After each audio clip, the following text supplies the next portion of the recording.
मंगलमय मंगल करण वीतराग विज्ञान। नमो ताहि जाते भये अरहंतादि महान। करि मंगल करि हो महाग्रंथ कर्ण को काज। जाते मिले समाज सब पावे निज पद राज।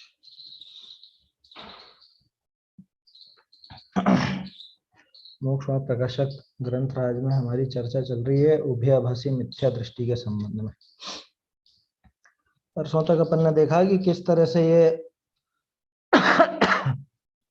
निश्चय और व्यवहार इन दोनों की सही समझ नहीं होने के कारण दोनों को विपरीत रूप में ही ग्रहण करता है और ऐसी विपरीत कुछ इसकी मान्यताएं हो जाती हैं कि भाई प्रवृत्ति में तो व्यवहार और श्रद्धान में निश्चय ऐसा होना चाहिए, ऐसा ये सोचता है। ऐसा इसे लगता है कि हम श्रद्धान तो निश्चय का करेंगे और प्रवृत्ति में व्यवहार रखेंगे, लेकिन इस तरह से होता नहीं है। इस प्रकार श्रद्धान में निश्चय को, प्रवृत्ति में व्यवहार को उपादेय मानना वह भी मिथ्या भाव है। ये बात आई थी। बहुत बढ़िया प्रश्न अपन ने पिछले स्वाध्याय में देखा था, जब उसने कहा था कि तुम व्यवहार को है कहोगे तो हम छोड़ देंगे, कल नहीं हुई थी क्लास? कल नहीं हुई थी क्लास? हाँ कल नहीं थी। अच्छा, कल मैं था नहीं ना इसलिए। हाँ कल नहीं हुई थी, परसों हुई थी कि हम छोड़ देंगे, ये सारा व्यवहार छोड़ देंगे। तो कितना सुंदर जवाब दिया था टोडरमल जी ने कि भैया तू व्यवहार छोड़ देगा। व्यवहार कहते किसको है पहले ये तो समझ ले कि कोई इन प्रवृत्ति का नाम तो व्यवहार है नहीं जो तू सोच रहा है कि मैं इनको छोड़ करके व्यवहार छोड़ दूंगा। व्यवहार तुझे छोड़ना ही है तो उसकी विधि तो ये है कि तू व्यवहार को उपादेय मानना छोड़, तू उनको मोक्ष मार्ग मानना छोड़। और वही छुड़ाना चाह रहे कि तू उनको मोक्ष मार्ग मत मान। इतना ही तो कहा था आचार्य देव ने कि तू मोक्ष मार्ग मानना छोड़ दे इनको, बाकी तो सब काम अपने आप हो जाएगा। एक बात। दूसरी बात, जो तू धमकी दे रहा है कि मैं छोड़ दूंगा, तो छोड़ के करेगा क्या? छोड़ करके कोई तू मोक्ष चला जाएगा क्या? छोड़ करके क्या हो जाएगा, तेरा क्या लाभ हो जाएगा ये बता। कुछ लाभ होता हो तो हम भी छोड़ा है, ये हम भी वो छोड़ने का भाव रखें। उल्टा नरक निगोद आदि में ही जाएगा। अगर छोड़ने का भाव करेगा तो तेरी भूमिका ऐसी तो है नहीं कि तू यहाँ पर इनको छोड़ देवे और फिर उसके बाद तू आराम से आत्मा में लीन है। अगर ऐसा हो जब तो छोड़ दे, कोई दिक्कत नहीं। अगर तू आत्मलीनता कर सकता हो, है ना, शुद्ध स्वभाव को समझकर उसमें लीन हो सकता हो, तब तो छोड़ दे, कोई दिक्कत नहीं, छूट है तुझे छोड़ने। क्योंकि मुनिराज यही करते हैं, वो शुभ भावों को तभी छोड़ते हैं जब उधर शुद्ध भाव होता है। आया समझ में? मुनिराज जैसी दशा हो जब तो कोई बात नहीं, लेकिन हमें पता है ना तेरी ऐसी दशा नहीं। उनको छोड़ेगा तो इससे भी हाथ धो बैठेगा। अभी जो थोड़ा बहुत तो ये शुभ भाव होता है और शुभ भाव की वजह से तुझे थोड़ी बाहरी देवशास्त्र गुरु का संयोग मिल जाया करता है, वो नहीं मिलेगा फिर आगे। ये बिल्कुल वैसा ही है। आपको ध्यान हो तो पहले अपन ने एक उदाहरण लिया है पहले कभी चर्चा में। तो कोई 5,000 की नौकरी करता हो आज के जमाने में, क्या कहा उससे? कह रहे क्या दम है, 5,000 की नौकरी भी कोई नौकरी है? ये नौकरी भी कोई करने लायक है क्या? छोड़ इसको।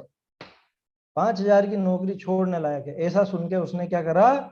छोड़ दी साहब, छोड़ दी। अब क्या करता है? कुछ नहीं, खाली बैठा, अब तो भूखों मरता। कह रहे मूर्ख, हमने कहा था 5,000 की नौकरी छोड़ का आशय ये कि तू ज्यादा रुपए की नौकरी कर, अगर तुझे ज्यादा रुपए मिल सकते हैं वो काम कर, है ना। ये क्या 5,000 रुपए के इसमें लगा हुआ है। लेकिन जब तक वो दूसरी नौकरी नहीं हो तब तक तो तू ये 5,000 की भी तेरे काम की है। ये 5,000 से भी जितना बहुत चल रहा था, थोड़ा बहुत एक रोटी तो खा पा रहा था, अब तो बिल्कुल भूखा ही मर रहा है। समझ में ही बात? जैसा अभी है ना, अभी लॉकडाउन में बहुत से लोगों का काम धंधा छूट गया, क्या करें? तो अभी काम धंधा जैसा जो भी चल रहा है अभी तो वो करो, लेकिन बाद में सामान्य परिस्थिति में वो काम करना उचित नहीं। वैसा ही ये समझना, ये शुभ भाव जो भी है ये समझौते का है, समझौते का। ये हमारे समझौते का धर्म है। कब तक? कि जब तक इससे ऊंची दशा ना हो तब तक यहाँ पर रहेंगे, और इसको तभी छोड़ेंगे जब जब हमें ऊंची दशा मिल जाए। और इसको छोड़ करके अभी पाप रूप प्रवृत्ति करने लगे, वो तो बिल्कुल भी उचित नहीं है, किसी भी दृष्टिकोण से उचित नहीं है ना। जो है उससे भी हाथ धो बैठेगा, बिल्कुल कुछ भी नहीं बचेगा फिर इसके पास, क्योंकि वहां नरक निगोद आदि में तो देवशास गुरु का योग भी मिलने से रहा, वहां तो इसको ये योग भी नहीं मिलेगा, फिर वहां कैसे क्या कर पाएगा। बाहरी निमित्त भी नहीं मिलेंगे, उपादान की खुद की ऐसी योग्यता है नहीं है कि बिना निमित्तों के कुछ कर ले ये। वैसे तो कोई भी कार्य होता है उसमें निमित्त भी अपने आप ही मिल जाते हैं, लेकिन जब ऐसी भूमिका रहेगी तो वहां कैसा क्या मिलेगा, सोचिए तो सही। असंगीपना हो गया, अब क्या कर लेगा, क्या कर लेगा। एक बार वो संगीपना छूट गया तो अब बाहर में तो वो निमित्त भी नहीं कहलाएंगे, है ना।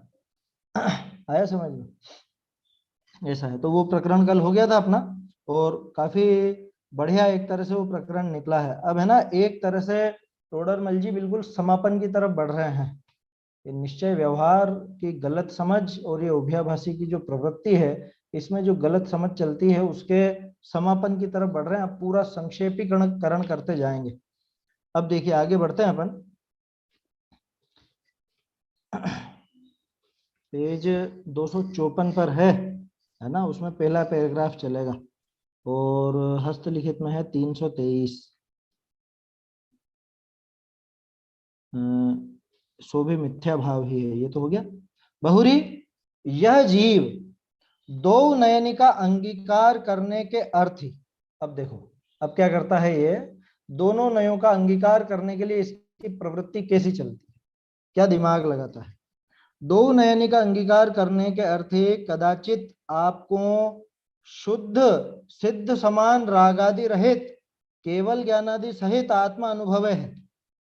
ध्यान मुद्राधारी ऐसा विचार विषय लागे है, सो ऐसा आप नहीं, परंतु भ्रमते निश्चय करी मैं ऐसा ही हूं, ऐसा मान संतुष्ट हो। कदाचित वचन द्वारी निरूपण ऐसे ही करे है, सो निश्चय तो यथावत वस्तु को प्ररूप है। प्रत्यक्ष आप जैसा नहीं तैसा आपको मानना, सो निश्चय नाम कैसे पावे। जैसा केवल निश्चयाभास वाला जीव के पूर्वे अयथार्थ पना कहा था, तैसे ही याके जानना। क्या करा इसने, दोनों न्यायों का ग्रहण करना है ना, एक तो पद्धति पहले चलाई थी इसने, दोनों न्यायों का ग्रहण कैसे करा कि हम श्रद्धान में तो निश्चय को और प्रवृत्ति में व्यवहार को करेंगे, तो उसका तो हो गया निश्चय। अब दूसरी पद्धति देखो इसकी, दोनों न्यायों का ग्रहण करने की, कि निश्चय नहीं की विषयभूत जो वस्तु है उसको ग्रहण करके बैठा माने उसका ही विचार कर रहा है, वैसा ही खुद के बारे में चिंतन कर रहा है। देखिए इसी से पढ़ते हैं अपन बिल्कुल एक एक पंक्ति से। एक इसमें संशोधन है, वो बोल देता हूं पहले ताकि बीच में डिस्टर्ब नहीं होगा। ये विषय लागे है जो बोला है ना, 254,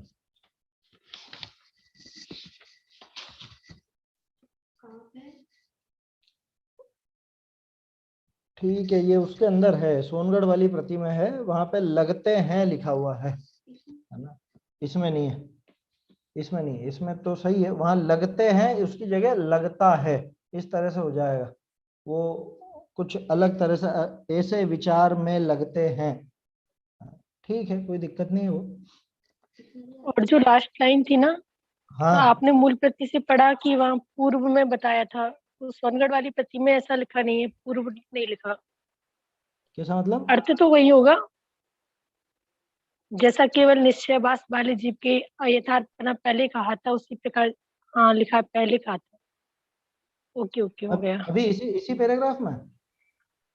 हाँ नहीं, वो मुझे दिखा नहीं, वो पहले कहा था लिखा हुआ है सोनगढ़ वाली में, मुझे हाँ लगा हाँ, लिखा नहीं है। नहीं नहीं वो तो लिखा एक है, कोई मैं तो इसकी कह रहा हूँ यहाँ पे लगते हैं के स्थान पे लगता है हो जाएगा, कोई विशेष अंतर नहीं है।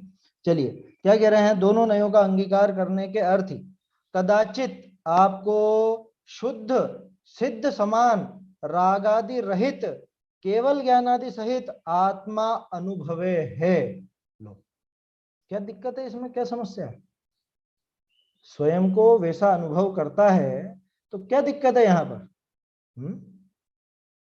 अरे ये पर्याय में भी ऐसे ही समझ लेता है ये, कि मैं तो पर्याय में भी ऐसा ही हूं अभी वर्तमान में, और फिर 80वीं गाथा पढ़ ले तब तो इसको पक्का यकीन हो जाता है कि मैं तो पर्याय में भी ऐसा ही हूं।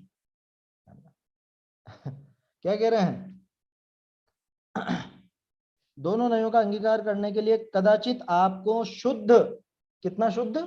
सिद्ध समान शुद्ध, रागादि रहित, केवल ज्ञानादि सहित आत्मा अनुभवे है, ध्यान मुद्राधारी ऐसा विचार विषय लागे। विचार भी करने लग गया, ऐसा ध्यान करने बैठ गया और आंखें बंद कर करके ऐसे ध्यान मुद्रा बना करके ऐसा विचार करने लगा कि मैं तो ऐसा हूँ, मैं तो सिद्ध समान शुद्ध हूँ, शुद्ध हूँ, शुद्ध हूँ।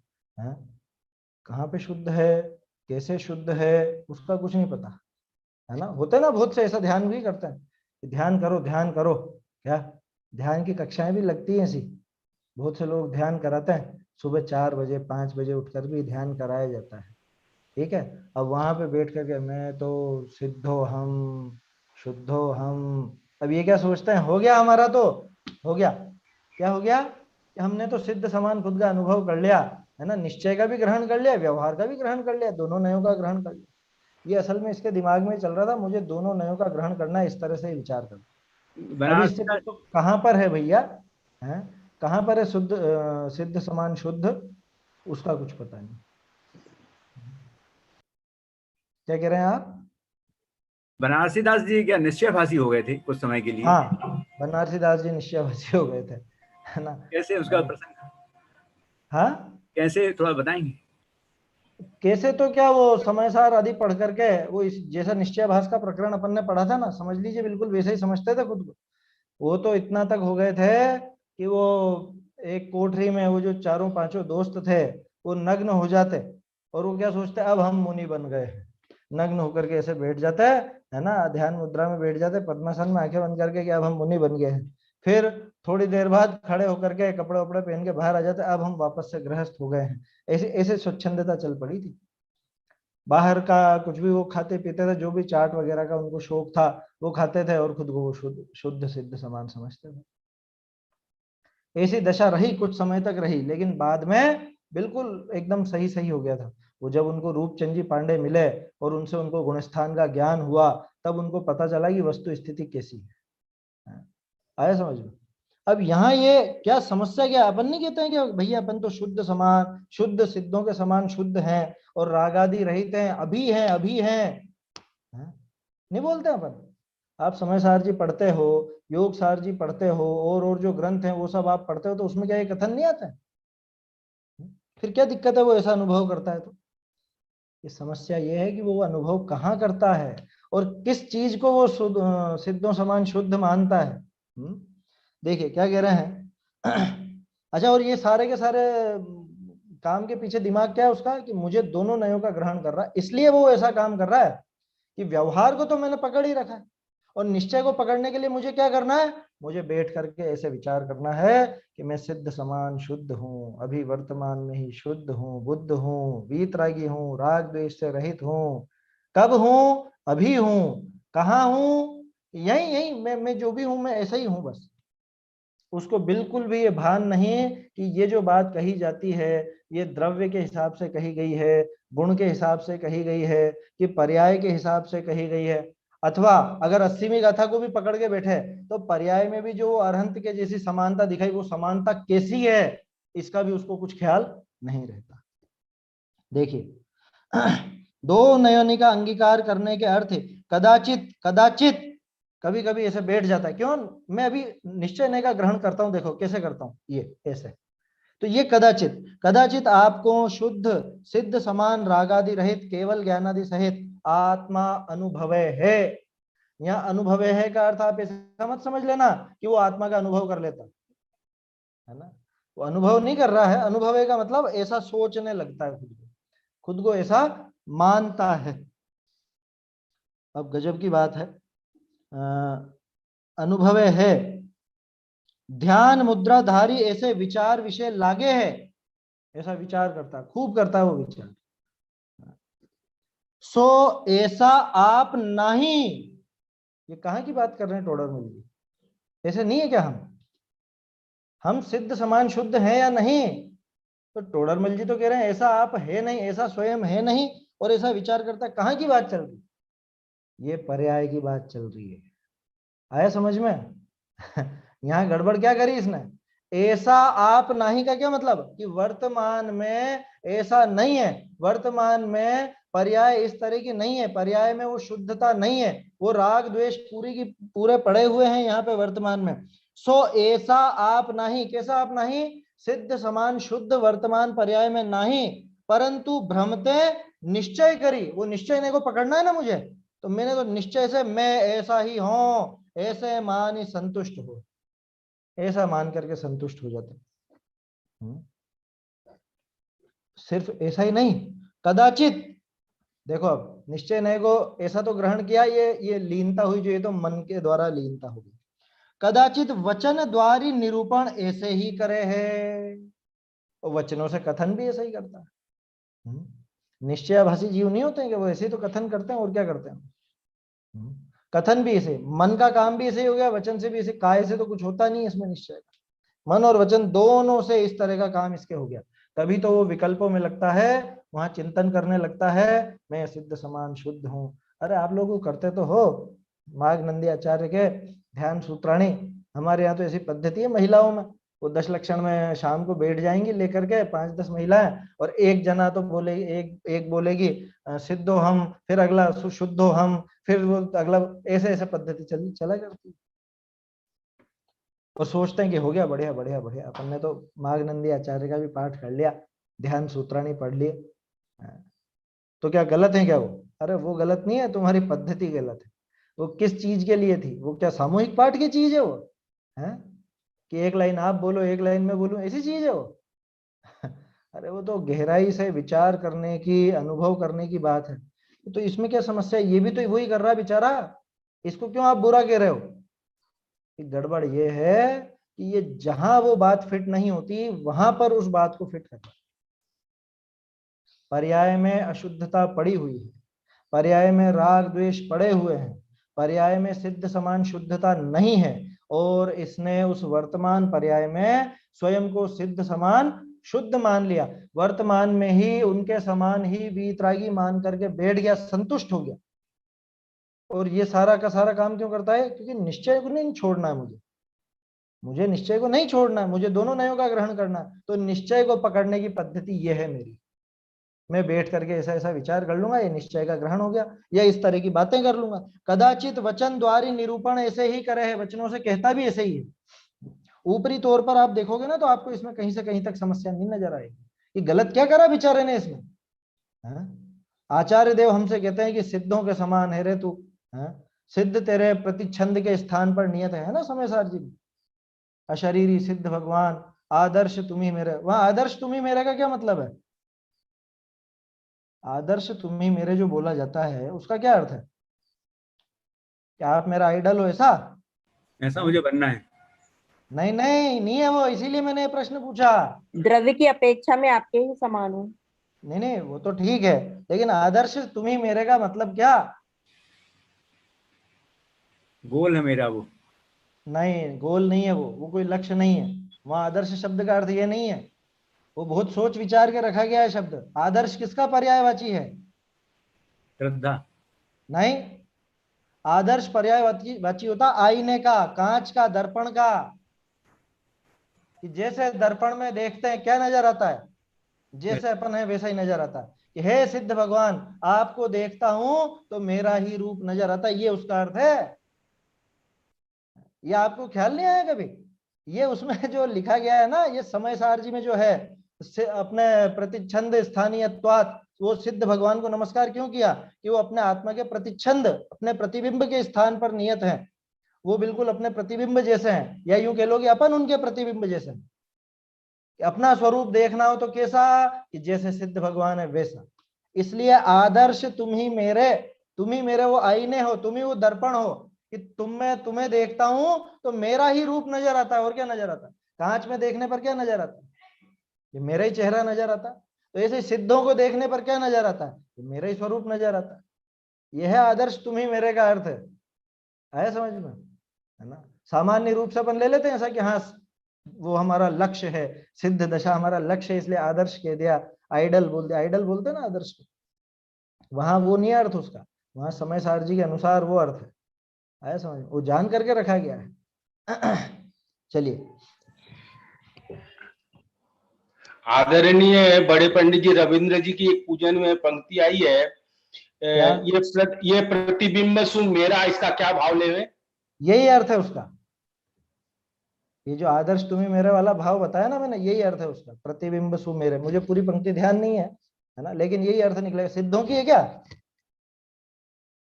मेरे को याद नहीं है, अब भूल गया मैं कहाँ पर पढ़ा, पूजन में पढ़ा था। शायद चलिए, कुछ कोई बात स्तुति है, हाँ, स्तुति में है उनकी। सिद्धों की स्तुति होगी।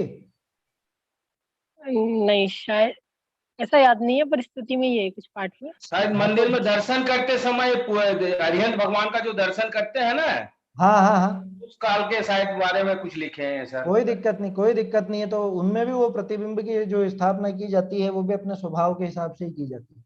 वो प्रतिबिंब सु मेरा वाली यही बात है ना। प्रतिच्छंद के स्थान पर नियत, ऐसा समय सार जी की टीका में वो शब्द आता है। तो आदर्श बोलो या प्रतिबिंब बोलो या प्रतिच्छंद के स्थान पर नियत बोलो, वो एक ही अर्थ है ना। ये कोई लक्ष्य वाला गोल वाला अर्थ नहीं है, वो तो है ही सही, वो सामान्य बात है। वो उसमें विशेषता क्या आई कि जैसे आईने पर देखने पर, आईने में देखते हैं तो हमें हमारा ही चेहरा नजर आता है, ठीक ऐसे ही भगवान को देखते हैं तो क्या नजर आता है कि अरे ये तो मैं ही हूँ, ये तो मेरे ही जैसा, बिल्कुल मेरा का मेरा ही, ये स्वरूप मेरा ही है।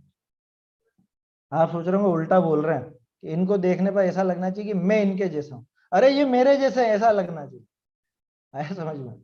तब जाके वो स्वरूप वो ख्याल में आएगा। देखिए, तो क्या कह रहे हैं कि दिक्कत क्या है यहाँ पे, बेचारा इतना बढ़िया तो काम कर रहा है विचार करके, और बोल भी ऐसे ही रहा है। सो ऐसा आप नहीं, ये पंक्ति खास है। सो ऐसा आप नहीं, ये टोडरमल जी ने भूल पकड़ी। कहां पर नहीं है? द्रव्य स्वभाव नहीं है, ऐसा कहना चाह रहे हैं क्या टोडरमल जी? ऐसा नहीं कह रहे, वो कह रहे हैं कि पर्याय में ऐसा नहीं है, और परंतु भ्रम करी भ्रमते निश्चय करी मैं ऐसा ही हूं। शब्दों पे ध्यान दीजिएगा। निश्चय से मैं ऐसा ही हूं, निश्चय से मैं ऐसा ही हूं, माने निश्चय से ऐसा हूं और व्यवहार से ऐसा नहीं हूं, ऐसा इसके दिमाग में बैठा हुआ है। अगले पैराग्राफ में लेंगे वस्तु निश्चय से कैसी होती है और व्यवहार से कैसे होती है, या होती है भी कि नहीं होती है, ये भी देखेंगे, है ना। बहुत बिल्कुल क्लियर हो जाएगा अभी इसके अंदर, देखिएगा। सो ऐसा आप नहीं, परंतु भ्रमते निश्चय करी मैं ऐसा ही हूं, ऐसे मान संतुष्ट हो। ऐसा मान करके संतुष्ट हो जाता। संतुष्टि किस बात की? उसको संतुष्टि इस बात की है कि मैंने दोनों नयों का ग्रहण कर लिया। उसके दिमाग में तो यही चल रहा था ना। देखिए पैराग्राफ की पहली पंक्ति देखिए, क्या थी? दो नयनी का अंगीकार करने के अर्थ, दोनों नयों का अंगीकार करने के लिए किया उसने ये काम। उसको क्या लगा कि ऐसा विचार करूंगा तो ये दोनों नयों का ग्रहण हो जाएगा।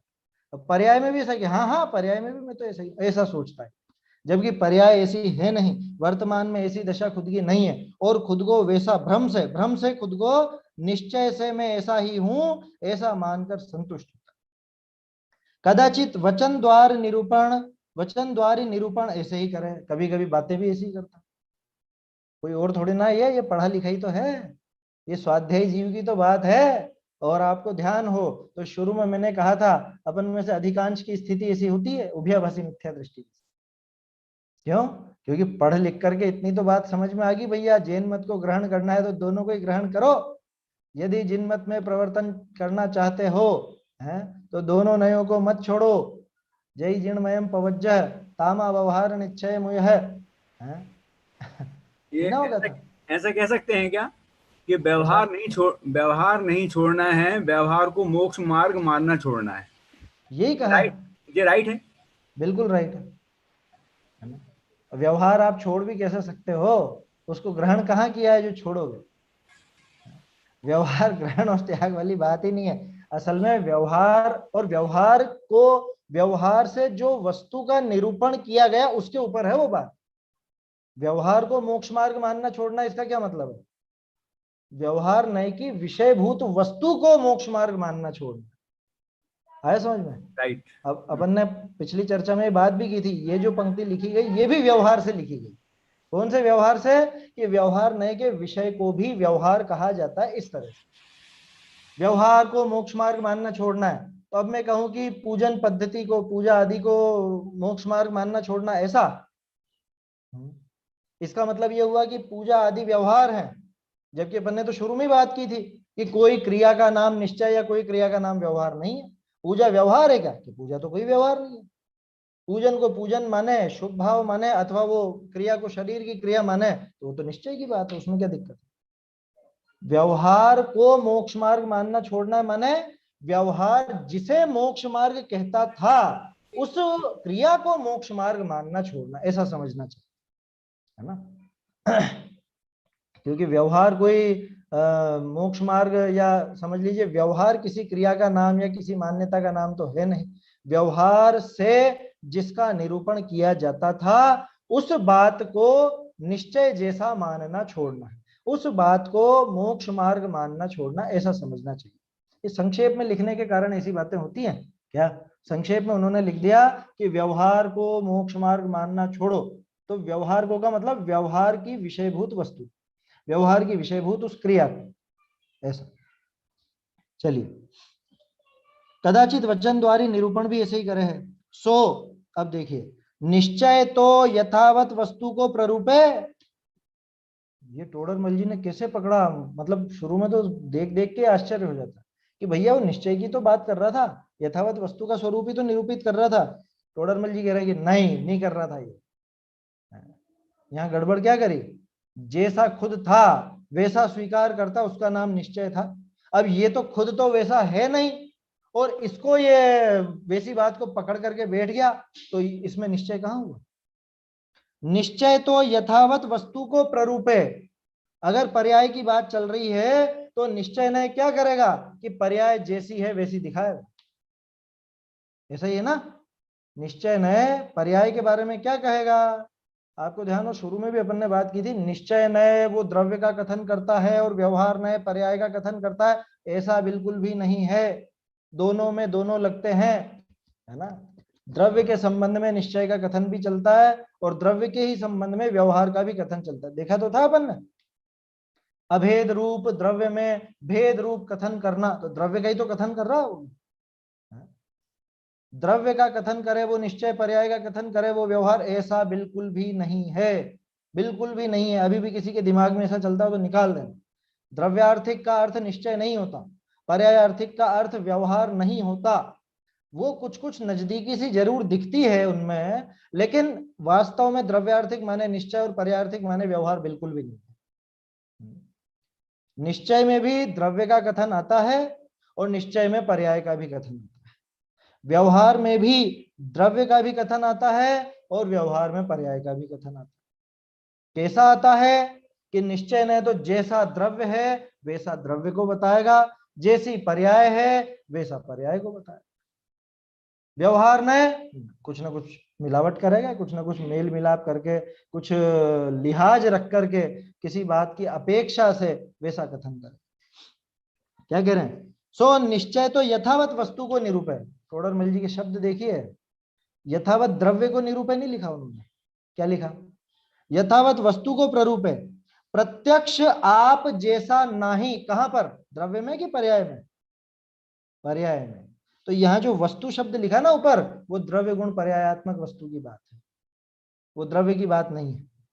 निश्चय तो यथावत वस्तु को प्ररूप है, जैसा द्रव्य है वैसा द्रव्य प्ररूप है, जैसा जैसी पर्याय है वैसी पर्याय प्ररूप है। अब प्रत्यक्ष आप जैसा नहीं, प्रत्यक्ष का क्या मतलब कि वर्तमान में जैसा स्वयं नहीं है, तो जहां वर्तमान आदि की बात है वो तो निश्चित पर्याय की बात है। पर्याय में आप जैसा नहीं, स्वयं जैसा नहीं है, तैसा आपको मानना, सो निश्चय नाम कैसे पावे? पर्याय में तो राग द्वेष भरा पड़ा है, पर्याय में तो अशुद्धता भरी हुई है, पर्याय में तो यहाँ पे हीनता पड़ी हुई है, और खुद को कहे मैं तो अभी ही केवल ज्ञान स्वभाव वाला हूं। कहां पे? पर्याय में। अभी ही वीतरागी हूं, अभी ही सिद्ध समान शुद्ध हूं, अभी ही का मतलब कि पर्याय में।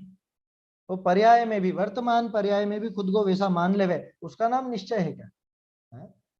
कोई सोचता हो कि सिद्धों के स्वरूप का वर्णन तो निश्चय नहीं ही करेगा, ऐसा नहीं है। इसने कौन सा निश्चय का काम कर लिया? इसने वर्तमान पर्याय में सिद्धों जैसा खुद को स्वीकार किया, तो क्या इसको निश्चय कह देंगे हम कि हो गया इसको निश्चय का ग्रहण? ये निश्चय नय का ग्रहण नहीं, ये तो निश्चयाभास है, ये निश्चयाभास है। निश्चयाभासी क्या कर रहा था? निश्चयाभासी वर्तमान पर्याय में जो शुद्धता नहीं है वो सिद्ध समान शुद्धता, याद कीजिए पहला नंबर पॉइंट जो मैंने नोट कराया था आपको 206 नंबर पेज पर, देखिए गजब की बात है। पिछला पैराग्राफ अपन ने देखा, मैंने 205 नंबर बताया था ना उसमें, पिछले पैराग्राफ में 205 नंबर लिखा था आपने, इस पैराग्राफ में 206 लिख लीजिए, देख लीजिए 206 नंबर पेज क्या लिखा है वहां पर। हाँ देखिए निकालते हैं, 206 पेज निकालते हैं।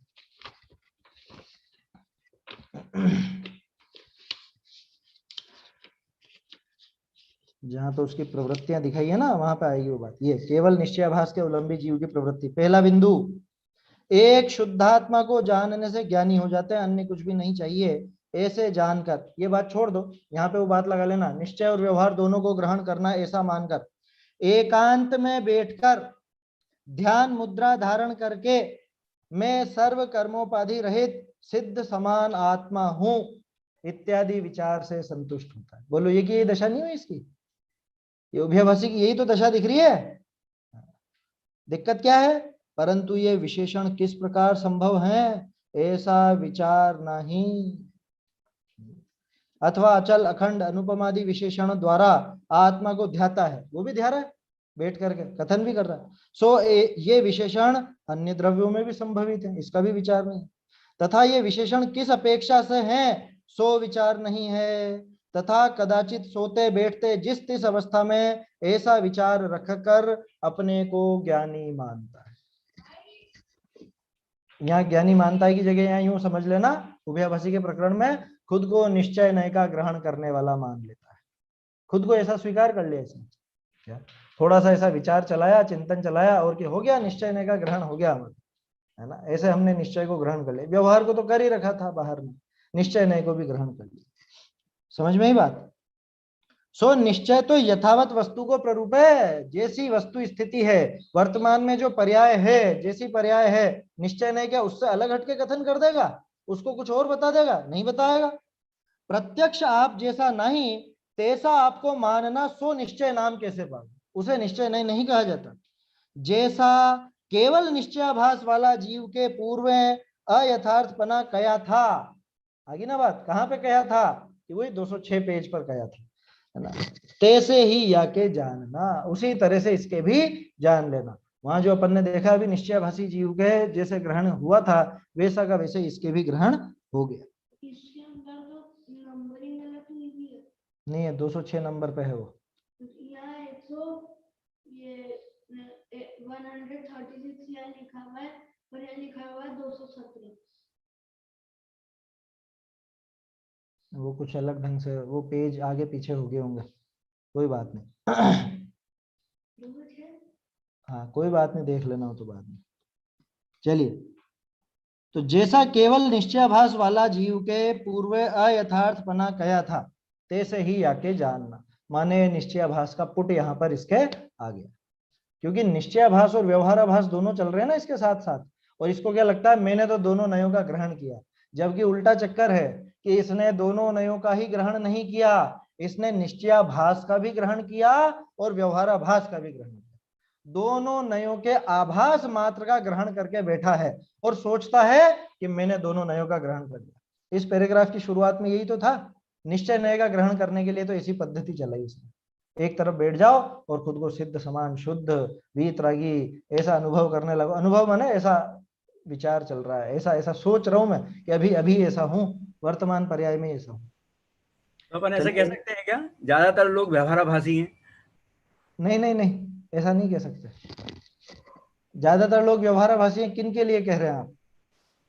मतलब उन्हें देवशास्त्र गुरु का तो अता पता रहता नहीं है, वो तो बस कुल परंपरा से जो चल रहा है वही करते रहते हैं। नहीं देखिए, कुल परंपरा वाले तो व्यवहाराभासी हैं ही सही, उसके अलावा भी बहुत तरह के व्यवहाराभासी होते हैं। वैसे एक तरह से आपकी बात सही है, ज्यादातर लोग व्यवहाराभासी ही हैं। क्यों?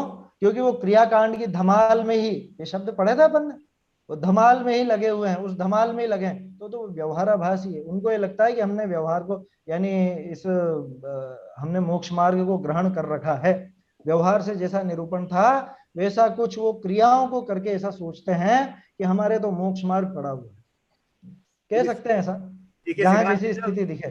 ठीक है, सिखाए हैं सबको, मतलब जैसा मोक्ष मार्ग प्रकाशक में लिखा है वैसा श्रद्धान तो है नहीं है। नहीं है बिल्कुल भी, है ना। मैं तो अपनी बात कर रहे हैं, ज्यादातर स्वाध्यायी अगर आपको दिखेंगे तो उभयाभासी दिखेंगे, व्यवहाराभासी नहीं दिखेंगे। आया समझ में? स्वाध्यायियों के लिए बात करें तो अधिकांश उभयाभासी नजर आएंगे, निश्चयाभासी तो बहुत कम मिलेंगे। असली निश्चयाभासी तो आपको देखने को नहीं मिलेगा। निश्चयाभासी मालूम कैसा होता है? निश्चयाभासी ऐसा होता है कि उसके सामने साक्षात कोई बहुत बड़ा भी आ जाए, बड़ा मतलब वो आचरण में जो बहुत अच्छा और ऐसा, तो भी उसको जरा भी गरज नहीं है उसकी, जरा भी। वो क्रिया में उससे ऊंचा है ना, वो जरा भी ऊंचा नहीं मानता। अभी भले ही आप निश्चय की बात करो, खूब करो, लेकिन कोई भी ब्रह्मचारी भी आपके आगे आ जाए तो आपके मन में एक आदर का भाव तो जागता है ना, यार हाँ देखो ब्रह्मचारी है ये, है? सामान्य ब्रह्मचारी की बात की मैंने कोई व्रती प्रतिमाधारी या मुनिराज की बात नहीं की है। और निश्चयाभासी कैसा होता है कि वो तो कोई भी आ जाए सामने वो गिनेगा ही नहीं, क्यों? क्योंकि उसकी नजर में वो सारी क्रिया धूल है, बेकार है। असली निश्चयाभासी वैसा होता है। असली निश्चयाभासी तो कुछ भी नहीं गिनेगा उनको, जरा भी उनके प्रति आदर का भाव इसलिए नहीं आएगा, आदर का भाव कि ये कुछ अपने से आगे बढ़े हुए धर्म मार्ग में, इन्होंने इतना जैसे ना प्रमाद आदि को छोड़ा है। जैसे हम लोग बोलते हैं कि मैं शुद्ध हूँ, बुद्ध हूँ, अविरुद्ध हूँ, पर पदार्थ से सर्वथा भिन्न, बना बनाया, ठसा ठसाया, जड़ा जड़ाया, भगवान आत्मा, तो ये द्रव्य दृष्टि से है, ऐसा बोल बिल्कुल, समझ सकते हैं। हाँ वो पर्याय द्रव्य दृष्टि दृष्टि से ही से कथन है, पर्याय से नहीं है। अब इसमें वो याद कीजिए, अपन ने एक बार 80वीं गाथा के बारे में बात की थी, क्योंकि 80वीं गाथा में जो बात आती है वहां तो स्पष्ट आता है कि जैसे अरहंत भगवान क्या द्रव्य गुण और पर्याय से जैसे वो शुद्ध हैं, है ना, शुद्ध की बात छोड़ दिए, छोड़ दीजिए, जैसे उनके द्रव्य गुण पर्याय हैं वैसे ही मेरे भी द्रव्य गुण पर्याय है। द्रव्य से समानता, गुण से समानता और पर्याय से समानता, उसमें क्या झोल है फिर? उसमें क्या चक्कर है? पर्याय से समानता है या नहीं?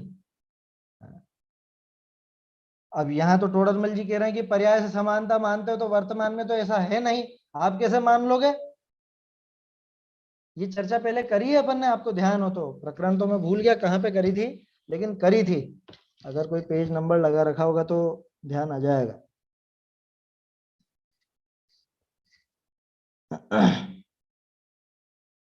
चलिए, तो प्रकरण जो भी रहा हो उसका सार क्या, उसका अर्थ क्या, कैसे है पर्याय से समानता, कैसे लेना? बाबूजी कहते थे कि अधिकांश इसका अर्थ करने में विद्वान इस गाथा का गला घोंट देते हैं। कैसे गला घोंट देते हैं गाथा का? वो कहते हैं द्रव्य से तो समानता है, देखो अपनी अरहंत भगवान से द्रव्य से तो समानता है, गुणों से भी समानता है, लेकिन पर्याय से समानता नहीं है।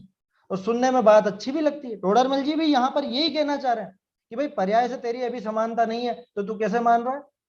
जबकि उस गाथा में बात दूसरी है। वहां पे जो समानता दिखाई है ना, वो समानता कुछ अलग ढंग की है। वो ऐसी समानता नहीं है, वहां पे वीतरागता नहीं दिखाई है, वहां पे शुद्धता नहीं दिखाई है। वहां पे कैसी समानता दिखाई है? वहां ऐसी समानता समझना कि बोलो अरहंत भगवान के ज्ञान की पर्याय क्या काम करती है? जानने का काम करती है। मेरी पर्याय क्या काम करती है? मेरी पर्याय भी जानने का काम करती है। अरहंत पर्याय की पर्याय अरहंत भगवान की जो पर्याय है, उस पर्याय में क्या दूसरे द्रव्यों का प्रवेश है? नहीं है। मेरी पर्याय में, उसमें भी नहीं है। मेरी पर्याय में से कुछ निकल करके दूसरों में जाता है दूसरे को जानने के लिए? नहीं जाता। अरहंतों के क्या, अरहंतों के भी नहीं जाता। अच्छा चलो ठीक है, अरहंत भगवान की पर्याय में जो शुद्धता, अपन अब शुद्धता के ऊपर आ जाओ, वो शुद्धता जो है वो किस वजह से है? वो अतिरिक्त तत्व माने राग द्वेष आदि या जो अशुद्धताएं थी वो उनके वो सारी नष्ट हो गई। उनकी पर्याय से वो सारी अशुद्धताएं जा चुकी हैं, समाप्त हो गई है। तो वो एक्स्ट्रा मटेरियल था ना, एक्स्ट्रा मटेरियल था ना वो, राग द्वेष अशुद्धता, ये सब अतिरिक्त था ना, अतिरिक्त। और मेरी पर्याय में अभी ये पड़े हुए तो भी ये अतिरिक्त ही है। बात समझ में आ रही है? मेरी पर्याय में वो पढ़े तो अतिरिक्त है ना, वो एक्स्ट्रा ही तो है, मेरे स्वभाव से अतिरिक्त है वो चीज, और राग द्वेष आदि। इस तरह से वहां समानता दिखाई जाती है। मैंने संक्षेप में बता दिया आपको, पहले अपनी विस्तार से चर्चा हो चुकी है इस बारे में, और आपको पहले भी मैंने कहा था आप लोगों से, अगर 48वां व्याख्यान है अच्छा और है वो ना पेज नंबर है 193। अच्छा 193 पर कुछ ऐसी बात आई थी जब अपन ने चर्चा की हाँ, थी। उसमें बहुत विस्तार से हुई थी।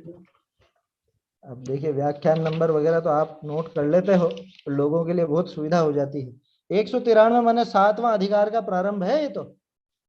हाँ 7वें अधिकार में यही तो बात है, अपने को अपने आत्मा को सिद्ध समान अनुभव करते हैं वर्तमान में ही। क्या निश्चय भास के श्रद्धा नहीं होकर अपने को मोक्ष मार्गी मानते हैं, अपने आत्मा को सिद्ध समान अनुभवते हैं, आप प्रत्यक्ष संसारी हैं। ये इस संबंध में अपन ने बात की होगी जब वो क्या बोलते हैं 80वीं गाथा की जब चर्चा हुई होगी तो आपको बहुत अच्छे से समझना हो तो मैं फिर से आपसे कह रहा हूं, अरहंत देव और उनकी वीतरागता ऐसे करके 4 व्याख्यान है बाबूजी के, वो आप सुनिए सभी लोग। 80वीं गाथा का हृदय समझना हो तो, और 80वीं गाथा पे अलग से 20 व्याख्यान भी है, 20 है जाने 18 है शायद, 18-20 टेलीग्राम में व्याख्यान है। डाले हैं ना आपने? टेलीग्राम हाँ में। हाँ हाँ वो टेलीग्राम में उपलब्ध करा दिए हैं, है ना, उसमें से आप वो सुन सकते हैं। वो बाबूजी के आप सुनिए, मैं सच कह रहा हूं कि इस युग में अगर 80वीं गाथा के संबंध में एकदम सटीक और पूरे विस्तार से कोई विवेचन अगर कर सका है, या जिन्होंने बिल्कुल उस गाथा के साथ न्याय करा है, तो यकीन मानिए वो बाबूजी ने किया। आपको अब मैं ज्यादा तो क्या कहूं, आप सोचेंगे इनको बाबूजी का ज्यादा रस है मुझे कोई ऐसा पक्ष नहीं है, आया समझ में, लेकिन वो चीज मिली ना उनसे, वो चीज मिली, इस वजह से वो कहने में आती है। कोई भी आपको उस ढंग से नहीं बता पाएगा, ये मैंने संक्षेप में बताया, आप विस्तार से वहां पर सुन सकते हैं, है ना। वो 4 व्याख्यान अलग है और वो 18 टेलीग्राम पर कौन सा ग्रुप है? ये अपने जैन अध्ययन केंद्र का एक वो बनाया, इसको अपन ने डाटाबेस की तरह ही काम में ले रहे हैं। आपको आगे हमेशा उपलब्ध रहेंगे, जो लोग भी आगे भी कभी जो भी चाहते हो सब मिलेगा। अभी प्रथम चरण में तो बाबूजी के प्रवचन अपन उस पर चढ़ा रहे हैं, जितने भी हैं धीरे धीरे उनको चढ़ाते जा रहे हैं। जब वो पूरे हो जाएंगे तब उसके बाद फिर मूल ग्रंथ, पांडुलिपियां और भी कुछ काम की अपनी चीजें होंगी, वो धीरे धीरे अपन चढ़ाएंगे, है ना। यूएल जी के सारे प्रवचन यूट्यूब में उपलब्ध हैं? नहीं, यूट्यूब में सारे उपलब्ध नहीं होंगे आपको, यूट्यूब में सारे उपलब्ध नहीं होंगे। मतलब जो आप जो उसमें टेलीग्राम में अपलोड कर रहे हैं, हाँ वो चीजें यूट्यूब में नहीं मिलेंगी? वो सारे नहीं मिलेंगे, कोई कोई मिल जाएंगे। क्या हुआ? अच्छा अच्छा, हाँ ठीक है, ये विनीत जी ने थोड़ी यहाँ सहायता कर दी है। ये जैन अध्ययन केंद्र का इस तरह से टेलीग्राम ग्रुप बना हुआ है जो आपको नजर आ रहा होगा, है ना, इस पर आप ज्वाइन कर सकते हैं। विनीत जी कुछ बोलना चाहते हो तो बोल दीजिए इसमें। अगर आपको इसकी लिंक चाहिए हो तो लिंक इसमें दे सकते हैं, और अदरवाइज आप जैन अध्ययन केंद्र, ये आप स्पेलिंग ऊपर देख सकते हैं, आप जैन अध्ययन केंद्र सर्च करेंगे तो आपको ये ग्रुप इजीली मिल जाएगा, उस पर जो भी डेटा अपडेट होगा वो आपको मिलता जाएगा। और टेलीग्राम की खासियत ये रहेगी कि इसमें डेटा कभी डिलीट नहीं होता है, तो अगर आप एक बार डिलीट भी हो जाता है आपसे तो आप वापस इस पे जाके चैनल पे जाके वो डेटा वापस डाउनलोड कर सकते हैं। ये इसका टेलीग्राम पर बनाने का उद्देश्य यही था, क्योंकि इसमें आपको हमेशा उपलब्ध रहेगा, हमेशा, है ना। खैर ये तो थोड़ी सी अलग बात हो गई, ये कोई, है ना, व्यक्तिगत प्रचार नहीं है, ये तो एक सबके लिए सामान्य उपलब्ध हो जाए।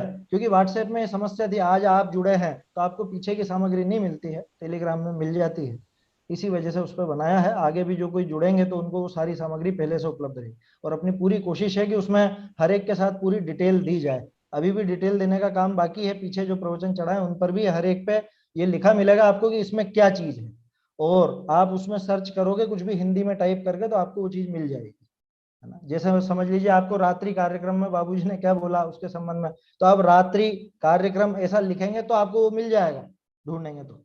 ये टेलीग्राम में विशेष सुविधा है। खैर ठीक है, वो तो सारी बात, है ना, वो तो 80वीं गाथा में उनके प्रवचन के संबंध में वो बात आई, इसलिए वो बात हो गई। देखिए समय तो हो रहा है। जैसा केवल निश्चयाभास वाला जीव के पूर्व अयथार्थपना कया था, तैसे ही याके जानना कि इसके जो अयथार्थपना पड़ा हुआ है, ये गड़बड़, इसके इस कथन में कोई गड़बड़ नहीं, ध्यान रखिएगा। कथन किसके संबंध में है वहां गड़बड़ है, समझ में आई बात। कथन किसके संबंध में है, गड़बड़ वहां है। ये सारी की सारी बात थी द्रव्य के संबंध में, और ये लगाता है पर्याय पर, ये पर्याय पे लगाता है है ना, अथवा ऐसा कह करके और खुद को पर्याय में शुद्ध सिद्ध समान समझना चाहता है, या जो इसकी मान्यता है कि ऐसा सोच करके, ऐसा कथन करके ये सोचता है कि मैंने निश्चय नय का ग्रहण कर लिया, क्योंकि इसके दिमाग में तो ये व्यवहाराभासी को एक ही चिंता है कि मुझे निश्चय और व्यवहार छोड़ना नहीं है ना। प्रत्येक स्वाध्यायी को यही चिंता है कि दोनों नयों का ग्रहण बराबर करना है। क्या एक चीज का ध्यान रखिएगा, मुझे विकल्प आता है कई बार, क्या होता है जैसे अपन बात चल रही है निश्चय की, है ना, और फिर उसमें मैं बीच में ऐसा भी बोल दूं कि भाई ये निश्चय का कथन है और ऐसा व्यवहार से ऐसा भी है, तो असल में वो उस बात का गला घोटना हो गया वो, ये ध्यान रखिएगा, है ना। बाबूजी तो सख्त खिलाफ थे इन चीजों के, कोई बीच में ऐसा बोल देता ना कि ये तो निश्चय से है, ये तो निश्चय से, कि हाँ भैया पता है ये तो निश्चय से है, कि तुझे यहीं पर व्यवहार घुसाना है, कभी व्यवहार की बात चलते हुए तो निश्चय की बात नहीं लगाता, है ना। ये थोड़ी प्रकरण से हटके बात है, लेकिन बता रहा हूं आपको, जहां जिस नए से कथन हो, चाहे नाम नहीं लिखा हो, चाहे नाम नहीं लिखा हो, क्योंकि हर जगह नाम नहीं देंगे आचार्य देव कि हम इस नए से कथन कर रहे हैं, ये इस नए से कहा गया है, वो धार खत्म हो जाती है उसकी, वो जो प्रवाह है वो प्रवाह खत्म हो जाता है। आया समझ में? वो वस्तु की व्याख्या करने बैठे हैं कि नयों की व्याख्या करने बैठे हैं, ये समझिएगा। इसलिए ऐसा आग्रह नहीं रखना, देखो समझ लेना कि ये कौन से नए से कथन है, वो सब दिमाग में बिठा लेना, क्या अपेक्षा है वो समझ लेना, लेकिन बीच बीच में कि ये तो निश्चय की बात है या ये व्यवहार से इस तरह का भी होता है, ऐसा नहीं जोड़ा जाएगा हर जगह। आया समझ में? गुरुदेव के सामने बहुत प्रसंग उपस्थित होते थे इस तरह के, वहां जब वो बिल्कुल एकदम अध्यात्म का धारा प्रवाह बोलते थे ना, अरे मैं तो शुद्ध हूँ, बिल्कुल शुद्ध हूँ, कि पर्याय में राग द्वेष कुछ नहीं, बिल्कुल उड़ा देते थे, एकदम उड़ा देते थे। लोगों को लगता है तो निश्चयाभास की बात चल रही है, अरे भैया निश्चयाभास की बात नहीं चल रही है, तुम उस वस्तु की महिमा को, उसकी गंभीरता को परखो तो सही, देखो तो सही, तुम बीच बीच में इतनी गंदी आदत है। ज्यादातर मान लो ज्यादातर तो ऐसे ही सुनने को मिलता है, ये निश्चय से, ये व्यवहार से, ऐसे ही सुनने को मिलते हैं। वो असल में बिल्कुल भी ठीक है, वो समझने के लिए समझ लो, लेकिन उस भाव का प्रवाह नहीं बन पाता, वो असर नहीं कर पाता। आप इसको एक छोटे से उदाहरण से समझिए, कोई बच्चा जब छलांग लगाता है, दो बच्चे हैं, एक बच्चा तो ऐसा छलांग लगाता है बिल्कुल बिना सोचे, अरे मैं तो कूद जाऊंगा, अभी कूद जाऊंगा, और कूद जाता, छलांग लगा देता, पार हो जाता। और दूसरा कि छलांग लगाने में गिर भी सकता हूँ, अरे क्या पता लगा भी पाऊंगा कि नहीं, वो जिसको विकल्प चलते हैं वो निश्चय से मतलब वास्तव में वो गिर ही जाता है, वो गड़बड़ा जाता है ना, वो छलांग नहीं लगा पाता। तो यहाँ जब छलांग लगवाई जाए तो बिल्कुल बेझिझक, आया समझ में, कि अरे निश्चयाभास तो नहीं हो जाएगा, निश्चयाभास तो नहीं हो जाएगा, व्यवहार से ऐसा भी है, ये तो निश्चय की बात है, ये फालतू की बातें बीच में नहीं लाना। जो बात चल रही हो, जिसका वो प्रवाह चल रहा हो ना, उस प्रवाह को भंग नहीं करना, अपने दिमाग में भी नहीं और सामने वाले के दिमाग में भी नहीं। क्या वो अपेक्षा समझने के समझाने का काम टोडरमल जी ने पूरा कर दिया। टोडरमल जी की ये सबसे बड़ी देन है कि आपको बीच में वो विकल्प खड़े नहीं होंगे कि ये तो निश्चय की है ना, ये तो व्यवहार की है ना। अरे भैया उनको क्या पता नहीं है क्या निश्चय की है कि व्यवहार की? वो जहां तक पहुंचाना चाह रहे हैं वहां पहुंच तो सही, एक बार ही छलांग मार तो सही। कहते थे बाबूजी, तो वो सामने वाला कहता है ऐसे तो साहब निश्चयाभासी हो जाएंगे, अरे तू हो तो जा एक बार, निश्चयाभासी तो हो, है घबराता क्यों है? नहीं होगा निश्चयाभासी, मत चिंता कर। तो निश्चयाभास के डर से ही तो वो निश्चय की बात को ग्रहण नहीं करना चाहता, उसकी वास्तविक बात को ग्रहण नहीं करना चाहता। ऐसा क्यों भयभीत है इतना? खैर ये प्रकरण से अलग थी बात, ध्यान रखिएगा। यहाँ प्रकरण तो इससे उल्टा था, इसने तो उस निश्चय की बात को उठा करके लगाया कहाँ, अप्लाई किया अपने पर्याय के ऊपर, मतलब वो द्रव्य की बात थी उसको अप्लाई कर रहा है पर्याय के ऊपर। गड़बड़ यहां हो जाती है इसकी। क्या कहा? प्रत्यक्ष आप जैसा नहीं, है ना, साफ साफ नजर आ रहा है, खुद जैसा नहीं है वैसा खुद को मान लेना, ये कोई समझदारी है क्या? तो फिर तो निश्चय ने से, अरे भैया निश्चय ने बात करता है तो द्रव्य की शुद्धता की बात करता है, और अगर पर्याय की शुद्धता भी दिखाता है तो वो किस तरह से दिखाता है, वो 80वीं गाथा के संबंध में आप देखो किस तरह से वहां दिखाता है। वहां कोई मैं राग आदि रहित अभी पर्याय में भी नहीं हूं ऐसा नहीं दिखाता, है ना। समझ में आई बात? वो जरूर सुनिए आप, वो 4 प्रवचन तो जरूर सुनिए, 20 नहीं समझ में आया तो 4 जरूर सुनिए, उससे आपको 80वीं गाथा का मर्म ख्याल में आएगा, है ना। अरहंत देव और वो प्रवचन का अरहंत देव और उनकी वीतरागता, ऐसा करके। जैसा केवल निश्चयाभास वाला जीव के पूर्व अयथार्थ पना कया था, तैसे ही याके जानना। जिस तरह से उसके बताया था वैसा ही इसके समझ लेना। वो 206 पेज पर जो अपन ने देखा था, इसका पिछले पैराग्राफ में 205 पेज संबंधी बात है। मतलब मुझे तो ऐसा लगता है कि टोडरमल जी वो जो एक फिक्स उनका फर्मा उन्होंने बना रखा था है, वो बिल्कुल उसी को अलग अलग तरह से वो खोलते रहते हैं, तो दिखाते रहते हैं। ये जड़ें जुड़ी हुई है बिल्कुल, है ना। जैसे समय सारजी में आपको कर्ता कर्म अधिकार जैसी बात सर्व विशुद्ध ज्ञान अधिकार में मिलेगी, तो कर्ता कर्म पे जो प्रहार है वो हर जगह मिलेगा। ठीक ऐसे ही यहाँ पे टोडरमल जी जब बताते हैं तो यही चीजें आपको शुरू से आखिर तक मिलेगी, कहीं पे भी पूर्व पर विरोध नहीं मिलेगा। ये सबसे बड़ी विशेषता है। चलिए समय तो हो गया है ना। अगला पैराग्राफ जो है ये बहुत काम का है, बहुत बढ़िया है। समझ कैसी रखनी, कैसी अपनी समझ होनी चाहिए, क्योंकि निश्चय को इसने गड़बड़ कर दिया, व्यवहार को इसने गड़बड़ कर दिया और सोचता है मैंने निश्चय व्यवहार दोनों ग्रहण कर लिया। दोनों नयों का ग्रहण किस तरह से होता है या वस्तु स्थिति किस प्रकार की है, सिद्धों से जब तुलना करें तो कैसा ग्रहण करना, या सिद्धों से जब अपनी भिन्नता देखें तो कैसे देखना, ये सारा का सारा अपने को अगले पैराग्राफ में मिलेगा, है ना। आप लोग पढ़ के आए तो और अच्छा विशेष समझ में आएगा, है ना। आगे की चर्चा अपन कल करें। मुझे एक बात पूछनी थी हाँ कि जैसे मैं अभी तो सराफ परिवार की बेटी हूँ, तो अगर परिवार में सूतक हो जाए तो अष्ट द्रव्य से पूजा कर सकते हैं या नहीं, निर्माणी को छू देखिए सकते हैं या नहीं? अब इस संबंध में क्या करें, देखो ये चीजें ऐसी हैं कि बोलो तो आफत और नहीं बोलो तो आफत। वो इसलिए कह रहा हूं मैं, ये जो सूतक पातक की व्यवस्था चली है ना, आज सुन लीजिए, चलिए कोई बात नहीं, मुझे तो कोई ऐसी परवाह है नहीं, कौन क्या सोचेगा। ये सूतक पातक अपने में बिल्कुल नहीं है, बिल्कुल भी नहीं है। आप मुझे एक ग्रंथ बताइए जिसमें सूतक पातक की बात आई है और सूतक का ऐसा स्वरूप दिया गया जो आज चल रहा हो, इसकी बात बोल रहा हूं मैं। समझ में ही बात, माने सूतक लग गया, ठीक है साहब, सूतक लग गया तो क्या करना है। सूतक का ये तो समझ में आया कि मरण हुआ उसका नाम पातक है और कोई पैदा हुआ उसका नाम सूतक है, लेकिन क्या करना और क्या नहीं करना इसका निर्देश किन्हीं भी आचार्य ने नहीं दिया। ये सारा जो का जो चल रहा है ना आजकल, ये पूरा अपने जो पहले समझ लीजिए बीच में मिलावट हुई है या बीच में जो पंडे पुजारी अन्य आए हैं अन्य मत के, वो उनके तरफ से आया हुआ है। मैं इसको सप्रमाण सिद्ध कर सकता हूँ कैसे आया हुआ है। मैंने सर्च करी, जिनवाणी में तो लिखा है ना क्या कितने दिन का जय सूतक के बारे में कहाँ तो लिखा है, मैं यही तो पूछ रहा हूँ आपसे, कहाँ लिखा है। मूल आचार्य के ग्रंथों जिनवाणी की में बात जहाँ कर रहा हूँ। सूतक पातक का एक पेज है वहाँ उसमें लिखा है। अरे जिनवाणी आप उसको कह रहे हो, वो लाल किताब को, वो जो पूजा की किताब है अपने जैसे लोगों ने छापी है, वो चार्ट मैंने दे दिया। मैं उस चार्ट का प्रमाण तो बताऊं, उसका प्रमाण क्या है, वो कौन से आचार्य का है। आचार्य का नहीं है, लेकिन ऐसा कहा है कि जैसे घर में कोई मर जाता है तो नेगेटिवता आ जाती है, अपन मंदिर में जाते हैं तो वो नेगेटिवता मंदिर में चली जाती है साथ में। अच्छा चलिए अब इसको समझ ही लेते हैं, 5 मिनट और लूंगा मैं, है ना, संक्षेप में फिर भी कर ही लेते हैं, आज ये बात उठी है तो कर लेते हैं।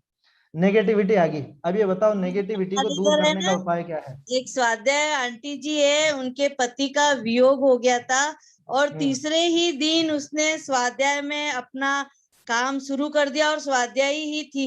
तीसरे ही दिन अपने पति के वियोग होने के बाद स्वाध्याय करना चालू किया और स्वाध्याय में गई, कोई उसने नहीं पाला। मानू भाई हमारे उदयपुर की और सोनगढ़ ज्यादा रहते हैं वो। चलिए बढ़िया है। तो अभी अपन ये दोनों बातों पर बात करते हैं। आपने जो उदाहरण दिया वो भी, और अभी जो आपने कहा ना कि ऐसा पालना चाहिए, ये बताइए वो नेगेटिविटी आई तो नेगेटिविटी दूर करने का उपाय क्या है। जिनवाणी है एकमात्र उपाय। वो जो नकारात्मकता आई है, नकारात्मक सोच आई है, उससे बचने का या उससे उसको सुधारने का उपाय क्या है। जिनवाणी का अभ्यास ही तो है ना, और आप 10 दिन में उसका वो अभ्यास छोड़ा देना चाहते।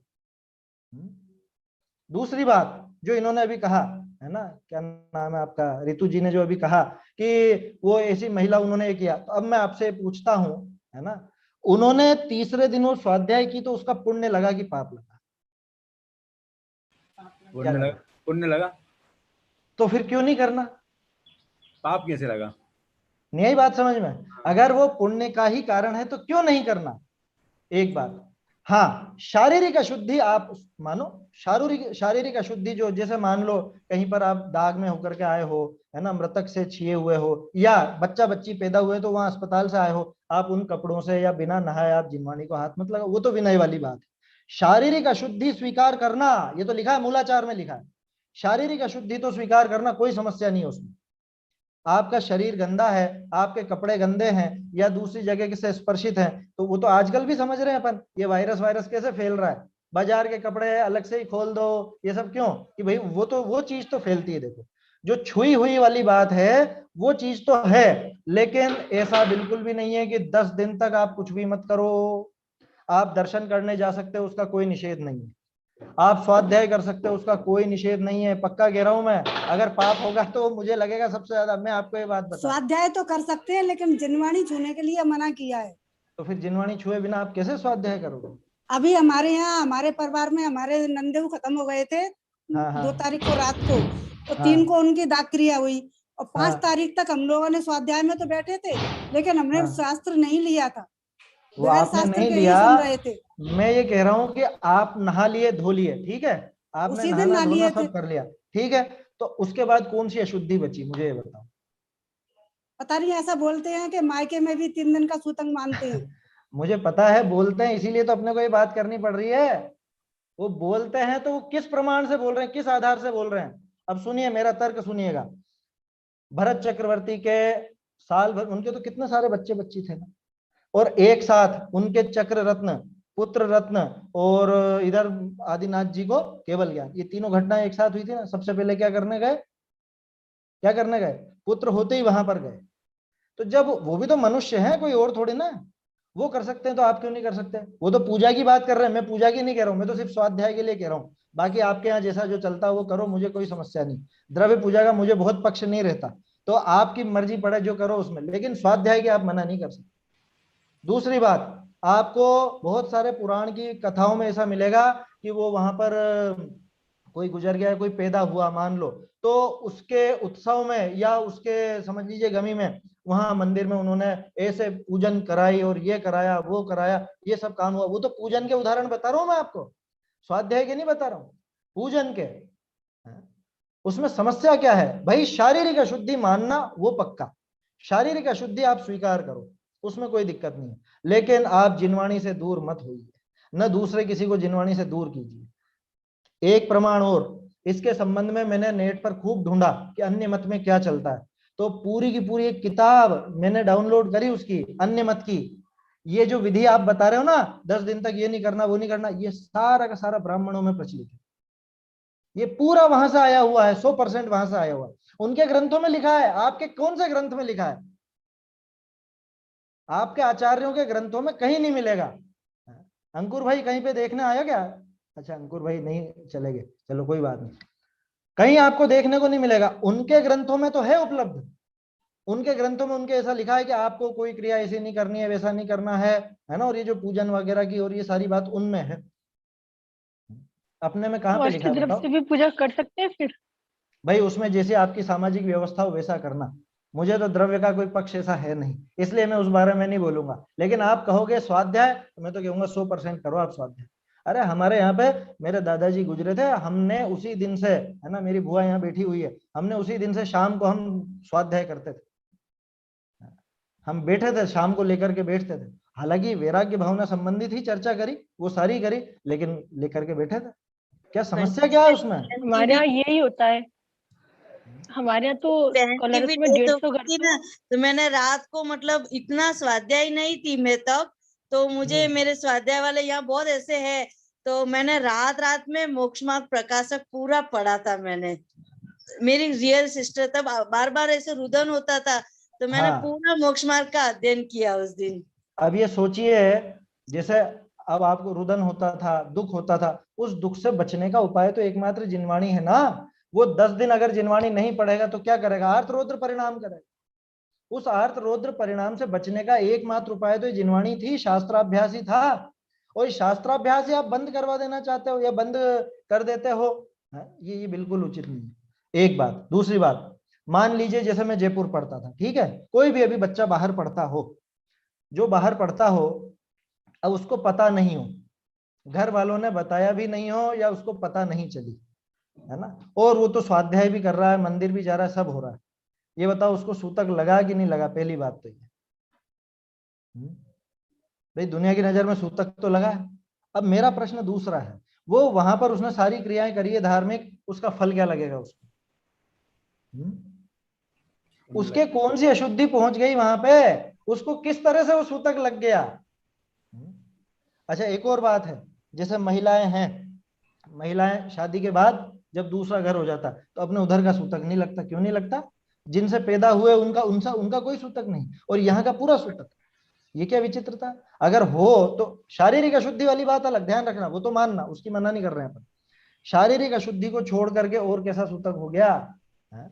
सूतक पातक आपको नाम देना है दो, कोई मुझे समस्या नहीं है, लेकिन सूतक में ये नहीं करना, पातक में ये नहीं करना, इसमें कोई दम नहीं है। और ये प्रथाएं तो बदलती रहती हैं।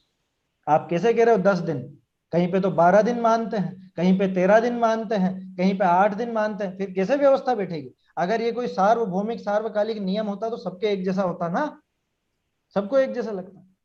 अच्छा एक और बात अपन कहते हैं, उसी परिवार में वहीं रहता हो, घर में ब्रह्मचारी हो, उसको कुछ भी नहीं लगता, क्यों नहीं लगता भैया? वो तो वहीं मौजूद है ना, फिर वो सब कुछ करे, उसको कोई दिक्कत नहीं। तो उसी के अनुसरण पे हम अगर करें तो फिर क्या दिक्कत है? और अब तो 3 दिन में सब काम होने लगा। अब तो 3 दिन में निपटा देते। अरे जिसके घर में गमी हुई है वो परवाह नहीं करता, वो तो ये सोचता है कैसे तीसरा फटाफट निपटाओ और दुकान खोलो है ना मनी माइंडेड है ना सभी, ये दुकान खोलो जल्दी से जल्दी, उसके दिमाग में तो ये चलता है। उस लोभ की मैं प्रशंसा नहीं कर रहा हूं, मैं तो ये कह रहा हूं वो सारा का सारा काम निपटा करके अगर वो स्वाध्याय करना चाहता है तो उसमें क्या दिक्कत है, क्या समस्या? एक और बात, आचार्यों ने जो विषय लिए हैं, हमारे आचार्यों ने जो भी सबसे ज्यादा महत्वपूर्ण बातें थी वो सब लिख चुके हैं। कुंद कुंदाचार्य, उमा स्वामी आचार्य, समंत भद्राचार्य, पूज्यपाद देवनंदी आचार्य, अथवा आप कर्णानियोग की बात भी करें या चरणानियोग की बात करें, मूलाचार आदि ग्रंथों में, गोमटसार आदि ग्रंथों में कहीं ना कहीं तो लिखा हुआ मिलता कुछ। कहीं पर तो ऐसा लिखा मिल जाता ना, अगर ये बहुत जरूरी होता तो ये सामाजिक व्यवस्थाएं हैं। या कहीं पर कैसा चलता है, कहीं कैसा चलता है। तीसरे के दिन वो उठाओ ना, वो थाली लेकर के जाते हैं कि नहीं, द्रव्य लेकर के जाते हैं कि नहीं? जो द्रव्य पूजा की आप बात कर रहे हो, तो फिर जब 10 दिन तक नहीं करना तो वो द्रव्य के हाथ लगाकर वहां कैसे रख के आता है? खुद ही तो लेके जाते हैं ना वो परिवारजन थाली, वो कैसे लेके गए फिर? या पुराणों में वो जो पूजाएं हुई वो कैसे हुई? देखिए समय आज ज्यादा हो गया ये इस चर्चा में, है ना, लेकिन एक बात और थी कि जैसे कभी कभी कोई ग्रंथ इस समय नहीं पढ़ना और ये ग्रंथ इतने समय में पढ़ना, ये प्रसंग भी तो है। वो सिद्धांत ग्रंथों के लिए आता है, वो विनय के लिए है, सिद्धांत ग्रंथों के लिए। क्योंकि सिद्धांत ग्रंथ जैसे धवला आदि हैं, षटखंडागम आदि हैं, उनके लिए एकाग्रता बहुत ज्यादा चाहिए। और उस समय कुछ निमित्त कथन इस तरह से है कि उस समय अपना चित्त चंचल होता है ना। वो सूतक पातक वाली बात नहीं है, वो कैसी बात है कि जैसे ये जो संधि का समय है, संधि के समय नहीं पढ़ना। संधि का समय क्यों नहीं पढ़ना? वो सामयिक का समय है, वो समय सिद्धांत ग्रंथों का नहीं, इसलिए नहीं पढ़ना। जिस समय ग्रहण हो रहा हो, कुछ व्यतिपात हो रहा हो, कुछ उत्पाद हो रहा हो, उस समय नहीं पढ़ना। क्यों? कि उस समय चित्त वैसे अशांत रहेगा, आकुल व्याकुल रहेगा, तो वहां पे मन नहीं लगेगा, अभिनय होगा। ये कारण है उसके पीछे। अध्यात्म ग्रंथ पढ़ने की कोई मना नहीं है, भावना ग्रंथ पढ़ने की कोई मना नहीं है। आप योग सार को कभी भी कहीं भी पढ़ सकते हैं, आप परमात्म प्रकाश को, आप समय सार को, नियम सार को, कार्तिकेयन प्रेक्षा को, ये जो भावना वाले ग्रंथ हैं, भावना वाले ग्रंथ और अध्यात्म के ग्रंथ, इनकी कहीं पर कोई निषेध नहीं है। वो जो निषेध है वो सिद्धांत ग्रंथों के लिए है समझ में। एक बहुत पहले जब हम पढ़ते थे तब इस तरह की एक गोष्ठी में मैंने लेख लिखा था, स्वाध्याय का समय। तो स्वाध्याय के समय में उसमें ये बातें मुख्य रूप से ली थी क्या, कि किस तरह से अपने को कौन कौन से समय क्या पढ़ना और क्या नहीं पढ़ना, ये सारी बात है ना। सिद्धांत ग्रंथ मतलब जो डायरेक्ट तीर्थंकर की वाणी है। हाँ ऐसा कह सकते हैं आप, डायरेक्ट तीर्थंकर की वाणी तो सभी है और सभी नहीं है, क्योंकि सीधे तीर्थंकर से तो किसी ने भी नहीं लिखा। नहीं, जैसे षटखंडागम है वो तो डायरेक्ट तीर्थंकर महावीर स्वामी वो की है। सिद्धांत ग्रंथ नहीं नहीं नहीं नहीं नहीं, ऐसा नहीं है, डायरेक्ट महावीर स्वामी की वाणी नहीं है। वो तो जैसे अपन ने देखा था ना कि कुछ अंगों का, उनके कुछ पूर्वों का, किसी किसी अंग के, मतलब वो 12वें अंग के किसी पूर्व के किसी वस्तु अधिकार के, कोई प्राभृत का, किसी प्राभृत के किसी वस्तु अधिकार का ज्ञान उन आचार्यों को था। जैसे कुंद कुंदाचार्य को, या गुणधर आचार्य, गुणभद्र नहीं गुणधर आचार्य कषाय पहुड़ वाले, उनको था, या धरसेन आचार्य को था, या पुष्पदंत भूत बलि आचार्य को था। इनको थोड़ा थोड़ा कुछ कुछ ऐसा ज्ञान था, उसके आधार पर उन्होंने वो सारे ग्रंथों की रचना की थी। तो आप उनको तीर्थंकर की वाणी इस रूप में कह सकते हैं, लेकिन साक्षात तीर्थंकर की वाणी नहीं है ये, है समझ में, इस तरह का है। अंकुर भाई कहीं पे देखने में आया क्या आचार्यों का लिखा हुआ सूतक पातक के संबंध में कोई मूल ग्रंथों में?